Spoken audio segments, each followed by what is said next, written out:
It all began 6 years ago when my little sister, Nana, came home from school.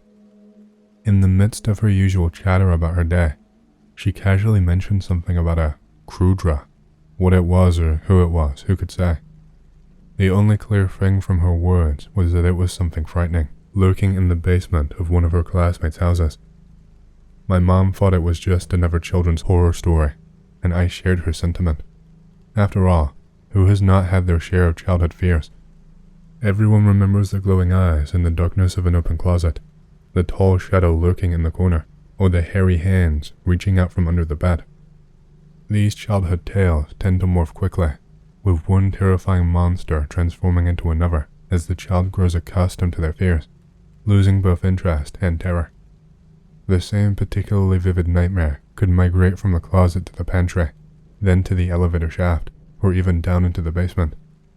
A basement, in truth. It made little sense to be afraid of something hidden in a basement, especially in a different house, yet Nana was clearly terrified. This was evident in the way she sometimes woke up crying at night, nearly falling off the top bunk of her bed. I slept on the bottom. She would rush to her parents' room, gripped by nightmares of an animal in total darkness. The creature was covered in soft fur, but hissed terrifically, lunging at Nana and attempting to swallow her whole, starting from her neck. She would wake up choking in terror, screaming that it was a Krudra. Mom attributed the nightmares to Nana's bad habit of sleeping on her stomach. In that position, her head would turn awkwardly in her sleep, causing her face to sink into the loose pillow, leaving her breathless. Her subconscious then conjured terrible images that reflected her reality. The hissing sound could have simply been her own breath, labored through the layers of fabric and fluff. But I suspected there was more to it. It felt like one of Nana's classmates was intentionally trying to frighten her, most likely the same child whose basement held the supposed creature. I spent some time quietly observing her social circle, but it led to dead ends. The younger kids were surprisingly secretive. I only caught a fleeting mention of Krudra or Krulodra. It was an odd combination, where the first part seemed to refer to a rabbit, while the second part remained a mystery. It sounded like nonsense. Eventually, I grew tired of my investigation, and Nana's nighttime fears began to occur less frequently. Everything came to a head about 3 months later. After school one day, Nana asked if she could go out to play with her friends in the neighboring yard. Since the school mainly served local children, including both of us, I readily agreed. It was common for her to go out, and my parents generally encouraged time spent outdoors over watching endless cartoons at home. However, when I returned after 6 classes, Nana still had not come back, and my mother was frantic, pacing the room and trying to call for her daughter for what felt like the 10th time. She had been missing for an hour and a half. When Nana finally returned, more like ran home, breathless, she was in tears, her nose swollen and red, covered in some sort of dust, and her hair tangled in cobwebs. She clung to our mother like a vice, sobbing silently for about 5 minutes, trembling all over. Concerned, our parents went to the principal's office. They contacted Nana's classmate and their parents, trying to figure out what had happened. It turned out that a group of underage kids had locked Nana in the basement for fun, scaring her half to death. Yes, the very same basement she had been terrified of all along. According to Nana, it all unfolded like this. Dennis, Gaina, Tanya, and Emil, who had been trying to befriend my sister since the start of the school year, were wandering around the yard, kicking bottles and cans while chatting. At some point, their conversation drifted to that dreaded Krudra, and Gaina decided to be brave and show everyone the basement. The door was unlocked, but the handle had been pulled off, with the meat on the other side. Tanya stayed behind to hold the door so it would not slam shut in the wind while the others ventured inside, shining their phone flashlights. Suddenly, they heard a loud hiss echoing from deep within the basement, and panic set in. The boys bolted for the exit, racing ahead of Nana and pushing each other aside, leaving her at the back of the group.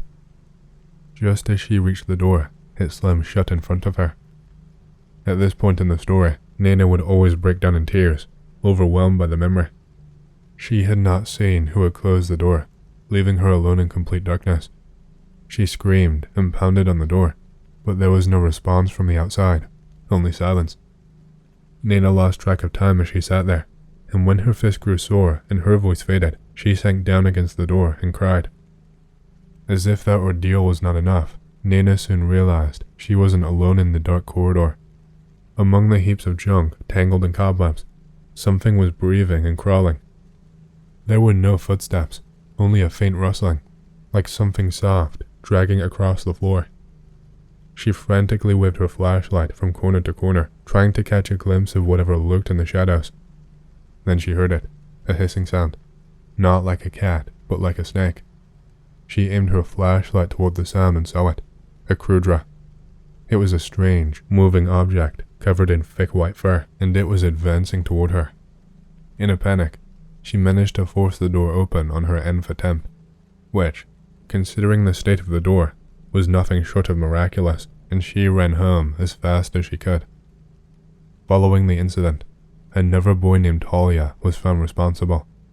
He had a speech impediment that made him hard to understand, but when pressured to hiss in the principal's office, he mimicked a real snake perfectly. His father later revealed that he had a fluffy blanket at home which he could easily throw over himself to play the monster in this cruel prank. Naturally, the culprits denied their guilt. Kids are skilled liars, after all.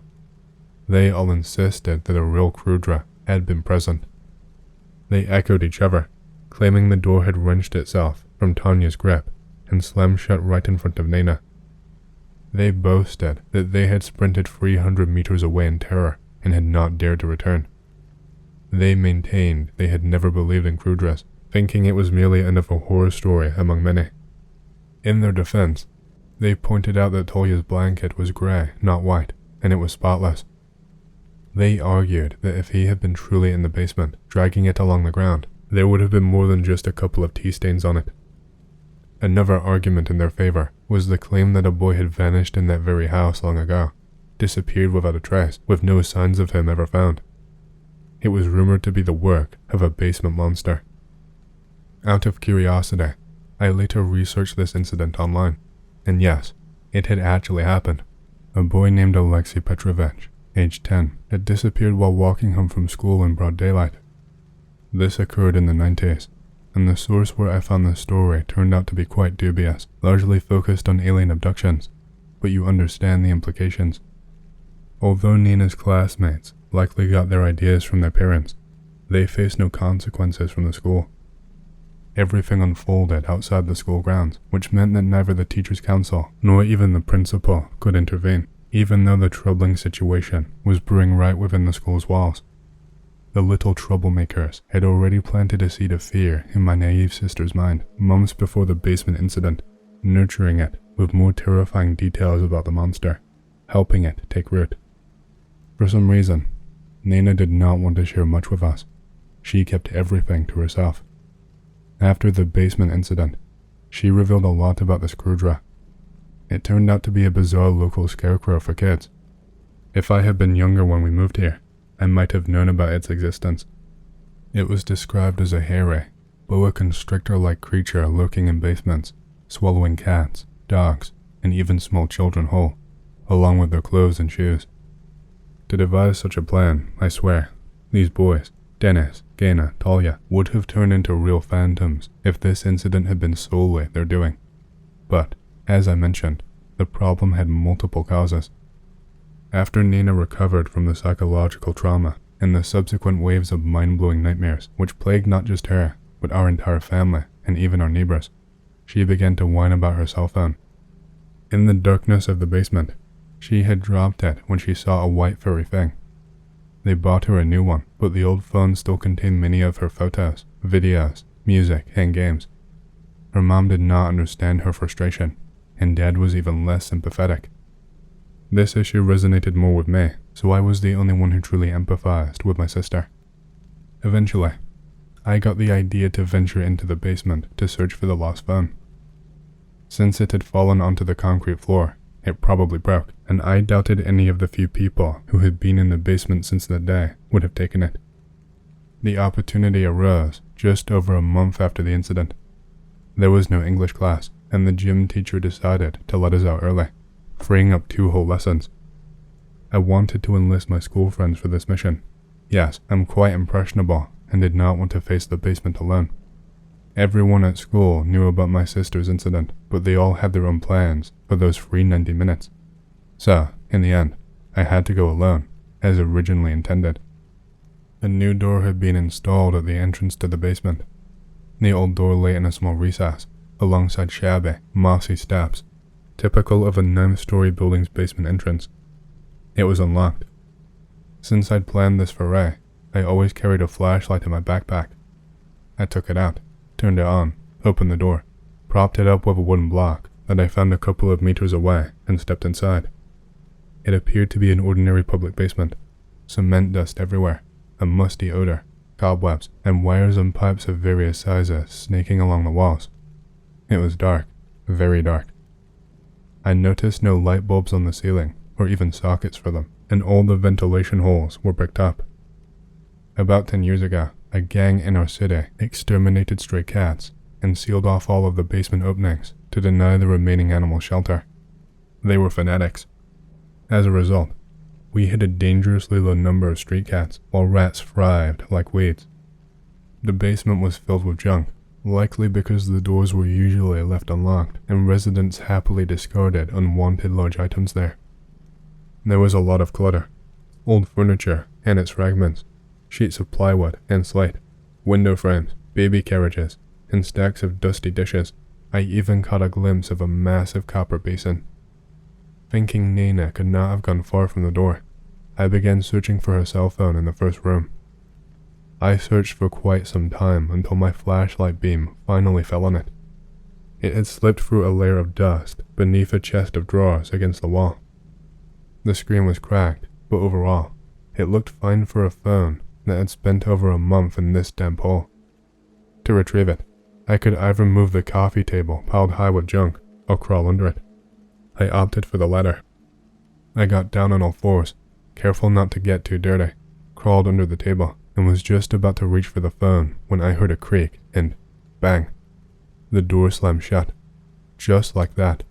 The damn door I had deliberately propped up with a block slammed closed, out of the blue, like something from a cheap horror movie. In a panic, I grabbed my mobile, scrambled out from under the table, and rushed to the door, but it was locked. I don't know how. I pulled the handle down, up, left, right, and turned the latch. Nothing worked. I was locked in the basement, alone. Suddenly, the air felt thick and hard to breathe, and blood pounded in my temples. Fortunately, I recognized that I was succumbing to panic and managed to douse the flare of emotions. I reminded myself that I was no longer a little girl and would figure a way out of this mess. I had my phone, but I felt too embarrassed to call my parents and confess I had willingly fallen into the same trap as my sister. They thought I was still in class. My friends knew where I was headed, but I planned to involve them only as a last resort. Until then, I preferred to try to free myself. I moved deeper into the basement, illuminating the piles of junk with my flashlight. After exploring several rooms, I found what I needed. A toolbox left behind by someone. I pulled out a screwdriver and a hammer and returned to the door. That was my plan. I read somewhere that you could break a lock by inserting a screwdriver into the keyhole and hitting it hard with a hammer. In theory, you would then twist the screwdriver left inside to allow the cylinders to pop out of their grooves easily. However, I soon realized that this method only worked on large locks with thick keys, as the screwdriver would not fit into this one. Half a centimeter was all I managed, and then it got stuck. I tried to screw it in, and then hammer it deeper, but nothing worked. I stood there, cursing myself for my foolishness. Facing the door, I suddenly heard a quiet rustling behind me. My first instinct was to turn and shine the flashlight beam at the wide opening between the first and second rooms. Yes, you guessed it. There stood, or sat, a crudra. It didn't matter what it was called. I did not see the entire creature, just its head, but it was enough to send my heart racing to my heels and then straight to my throat. To give you a clearer picture of what I faced, imagine the head of a white rabbit atop a thick neck of indefinite length, only this rabbit was the size of a large shepherd, or even bigger. Its ears seemed to lack cartilage, dropping like rags on either side of its head, so long that their tips did not even touch the light from my flashlight. A wide mouth with thick lips held 4 flat, pointed teeth, 2 on top and 2 on bottom, protruding from fleshy bases that moved like short, pink, wet fingers with white nails. Saliva dripped in streams from its gaping maw. As the enormous mouth began to advance toward me, I was paralyzed with fear, unable to move. Just as this monstrous rabbit-snake hybrid was about to pounce, the numbness faded and my teenage reflexes kicked in. I dodged it. From that point on, everything became a blur, like a slideshow playing in fragments. My body was flooded with hormones, and my autonomic nervous system took over. I dodged the creature's lunges like Jackie Chan, shouting every curse word I knew while swinging both the screwdriver and the hammer with all my strength. The creature hissed, retreating into the darkness, but then it lunged again with its soft pink mouth, which I could only compare to a giant leather bag. Apparently, it was very hungry. Finally, I managed to hit the monster squarely in the eye with the hammer. It burst, splattering some viscous liquid everywhere. The crudra fell to the floor, choking on a chilling wheeze, and then darted into the depths of the basement with astonishing speed. Exhausted, I leaned my elbows on the table, struggling to catch my breath after the fight when, oh, what a miracle, I heard footsteps outside. The janitor had heard my screams. A small, mustachioed granny opened the door, and I, slipping right past her, shot out of that damn basement like a bullet, stunned by everything that had just happened, and blinded by the bright daylight. I still had some time left from gym class, which I used to calm down and collect myself. In reality, I didn't manage to do either. First, I was dirty and sweaty. Second, I had bloodstains and monster goo all over my clothes, and noticed a sizable jagged wound on my left forearm, which I had not felt at all until I saw the blood soaking my sleeve. There was a lot of it, and I was genuinely scared that I might bleed out. The first thought that hit my already overloaded brain was to run to the school medical center. The nurse there was a kind woman. I fabricated a plausible story, claiming I'd skipped class and, in my excitement while escaping, had fallen into a ditch. There's one nearby, actually, a trench from a heating main that they had neglected to fill in, and cut my arm on a piece of iron.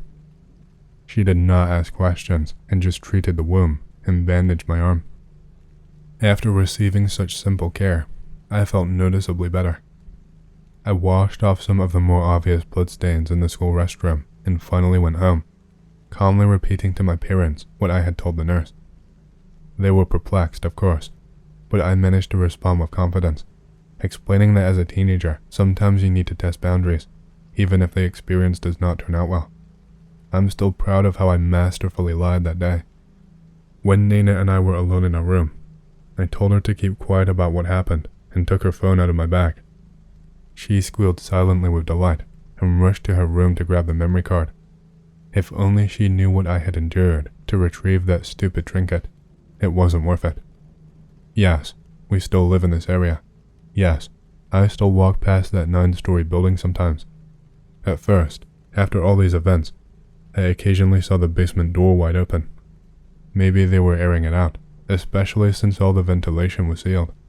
But in the darkness, I sometimes imagined I could see an eye. One yellow-green, snake-like eye that terrified me every time, making me quicken my pace, even though I knew it was probably just a figment of my imagination.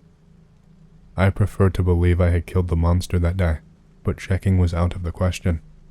A scar remains on my hand. Tales of the crudra continue to circulate among elementary school students.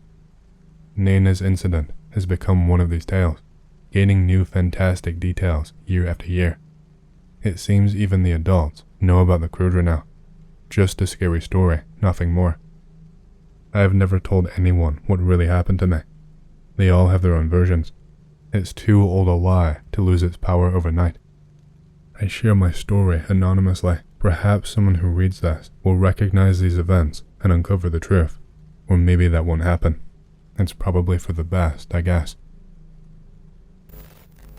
I think I have a Bigfoot story. I didn't stick around to see what the fuck it was, but anyway. Have just under 50-acre hobby farm in middle of nowhere, northern Wisconsin. About a quarter of the property is swamp/wooded. Wooded area back of property goes back to lake about half a mile through the woods. Sun is just about down, but still enough light to see. Double checking, make sure pastures are secure, animals all accounted for, etc. Everything normal. Start walking back to house. Hear coyotes at back of property. My what the fuck meter ticks slightly, as usually you only see/hear coyotes well after dark or right before dawn. Breed Great Pyrenees as livestock guardian dogs. Generally have about 8 of them at any given time. They live with the sheep. Whistle for dogs and let them out of the gate.